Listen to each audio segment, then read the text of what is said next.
আসসালামু আলাইকুম। কেমন আছেন সবাই? আজকে আমরা যাচ্ছি ভোলাগঞ্জ সাদা পাথর দেখতে। প্রথমে আমরা জাফলং থেকে ডাইরেক্ট সাদা পাথর দেখতে যাব, তারপর আমাদের পরবর্তী রিসোর্টে যাব। আমরা দ্বিতীয় যে রিসোর্টটা নিয়েছিলাম সেটার নাম বালিসেরা। তার ব্লগও দেব, কিন্তু পরে। যেহেতু আমি নতুন ব্লগ করা শুরু করেছি, সেহেতু আমার অনেক কথাই ভুল হয়।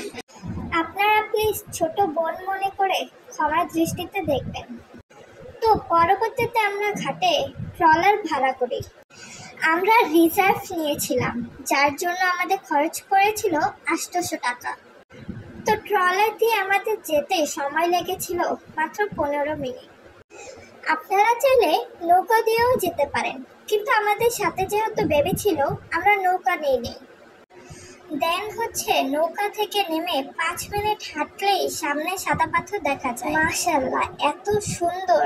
সামনাসামনি না দেখলে বোঝাই যাবে না বাংলাদেশ এত পানি এত ঠান্ডা। একবার নামলে আর উঠতেই ইচ্ছা করবে না, মনে হবে এখানেই সারা জীবন থেকে যাই। এত স্বচ্ছ পানি।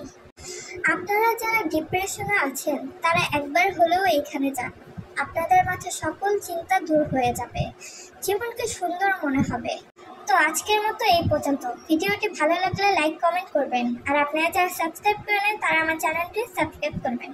আল্লাহ হাফেজ।